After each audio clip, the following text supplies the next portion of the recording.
Hello mga kabagang! Good morning, good morning! Today ay ating first day sa ating new work. So magkape muna tayo at kumain syempre ng breakfast para ready tayo sa ating new work. So ayan mga kabagang, ngayon po ang unang araw natin sa ating bagong trabaho. So kailangan natin ng energy at syempre pagtas kumain ay maliligo na tayo. Maaga pa nga po pala yan, time check, madaling araw pa lang yan. Alas 2 pa lang yan ng madaling araw pero kailangan ko na mag-ready kasi matagal ako mag-ayos ng aking sarili. Ewan ko ba, tagal-tagal ko mag-ayos, wala naman nababago. So ayun nga, nakaligo na tayo, so prepared na tayo. Naka-civilian na po pala ako ngayon kasi hindi pa ako bibigyan ng uniform. So ayan, naka-ready na. So ready to go na tayo mga kabagang. Medyo weti-weti pa ang ating hair pero mamaya tuyo na yan panigurado. So, ayan, samahan niyo ko. At ayan nga, kita niyo naman, tahimik pang aming tirahan dahil tulog pa ang mga tao dahil na madaling araw pa lang ito. Kasi ang mga usual na pasok ng mga kasama ko dito sa bahay ay mag-start ng 9 ng umaga. Ako lang yung pinakamaaga for now. So, ayan mga bagang, labas na tayo. Sa elevator tayo papunta. So, ngayon, di ako mahirapan sumakay ng elevator kasi maaga pa nga. So, wala pang masyadong tao. So, tara mga kabagang, samahan niyo ako. Ayan nga, tinitingnan ko kung anong elevator yun ang bubukas. Kasi 4 ang elevator dito, mamili ka kung saan mo gusto, o diba?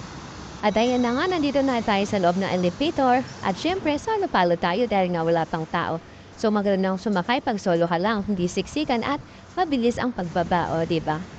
So ayan nga, nakababaan tayo ng ating building. So punta na tayo sa meeting area. Kita niyo naman, parang gabi kasi madilim pa pero madaling araw na po yan, 4 o'clock na ng umaga dito. So, pupunta na tayo sa kabilang part ng ating building kasi doon yung meet up namin. So, meet up point means meron pong susundo sa aming bus papunta sa aming work. So, kaya maagang aming pick up dahil susunduin pa lahat ng mga miyembro ng trabaho. Miyembro talaga. So, ayan mga kabagang, lakad-lakad na tayo. Kailangan tumawid dyan sa signal. Pupunta tayo doon sa kabilang kalsada kasi doon daw ang punta ng bus.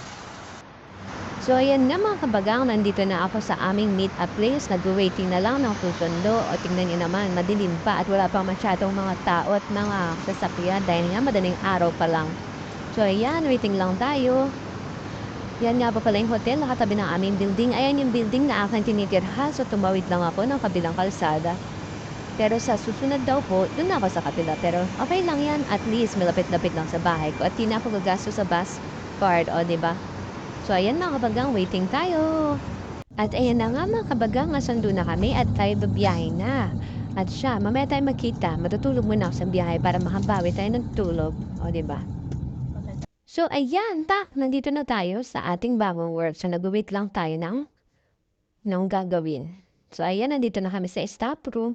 Waiting na ako. So, mamaya, kita-kits tayo mga kabagang. Salamat! At ayan na nga mga kabagang, done work na tayo. So nag-prepare na ako niyan para sa ating uwian kasi bababa na kami ng 3:40 dahil dadating ni aming sundot. Ayan na nga, nandito na tayo sa loob ng ating service.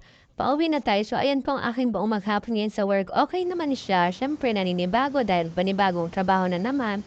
Grabe ang init mga kabagang. Hapon na nga pala yan, alas 5 na. So ganyan po ang aking buong araw ngayon. From work, going to home. So, ayan, syempre, yung galakad tayo, papunta sa ating bahay, pero dadaan na rin ako para sa bilihan ng pagkain. So, ayan mga kabagang, nandito na tayo sa bahay. See you tomorrow at maaga pa ako ulit bukas. Salamat!